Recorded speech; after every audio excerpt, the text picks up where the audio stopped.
आज ही Doubtnut app download करें। Doubtnut पर होगा अब आपके सभी मैथ्स, केमिस्ट्री, फिजिक्स और बायोलॉजी डाउट्स का सफाया। बस अपने क्वेश्चन की फोटो खींचो, उसे क्रॉप करो और तुरंत वीडियो सोल्यूशन पाओ।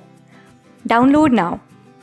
हेलो दोस्तों, हमारे सामने यहाँ प्रश्न है कि रिक्त स्थानों को भरे। पहला रिक्त स्थान हमें क्या दिया गया है, यहाँ पे यह अंश है। तो वृत्त का अंश खाली स्थान होता है। तो दोस्तों, जैसा कि हम जानते हैं, हमारे पास यदि एक वृत्त कुछ इस प्रकार से है तथा यहाँ उसका केंद्र है, तब हम यदि कोई रेखा, यह रेखा मान ले जो कि केंद्र से होकर जा रही है, तो यह जो रेखा है यह यहाँ पे कौन से अंश में है, शून्य अंश है। यहाँ से यदि इसे मापना शुरू करें तो यह पूरे 360 अंश बनाकर उसी शून्य अंश पे वापस मिलेगी। तो कितने अंश का कोण यहाँ हमें प्राप्त हुआ, 360 अंश का। यहाँ हम लिख सकते हैं 360 अंश।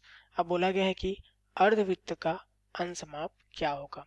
अब इसी यदि हम चित्र में देखें और यहाँ पे हम एक रेखा खींच दें तो यह हमारा क्या बन गया, अर्धवृत्त बन गया। अब यहाँ पे यदि यह शून्य है तो शून्य से यदि हम कोण मापे तो हमें यहाँ तक कितना कोण प्राप्त होगा, 180 अंश प्राप्त होगा, क्योंकि यह क्या है, हमारा एक अर्धवृत्त है। यहाँ हमें 180 अंश प्राप्त होगा। जैसा कि हम देख सकते हैं कि यह शून्य है और यहाँ मिल गया हमें 180 अंश। तो यहाँ पे हम लिखेंगे अर्धवृत्त का अंश माप कितना होता है, 180 अंश होता है। अब चतुर्थ वृत्त का अंश माप पूछा गया है। चतुर्थ वृत्त खींचने के लिए अब यहाँ पे दोस्तों हम क्या करेंगे, यहाँ पे यदि हम एक इस प्रकार से हम लंबवत रेखा खींचें तो यह हम देख सकते हैं कि इस वृत्त का कौन सा भाग हो गया, चौथा भाग हो गया। यह इस वृत्त का कौन सा भाग हो गया, 1/4 भाग हो गया। यह हो गया चतुर्थ वृत्त। अब यहाँ यदि शून्य मान के हम यहाँ कोण मापे यहाँ से यहाँ तक, तो यहाँ पे हमें कितना कोण मिलेगा, 90 अंश। यहाँ हमें कितना कोण बना है, 90 अंश। तो यह जो 1/4 भाग है, इसे हम इस तरह दिखाई देते हैं, यह जो 1/4 भाग हमारे पास है, यह कितने अंश का माप दिया हमें, 90 अंश का माप दिया। तो यहाँ से हम क्या लिखेंगे, चतुर्थ वृत्त का अंश माप खाली स्थान होता है तो 90 अंश होता है।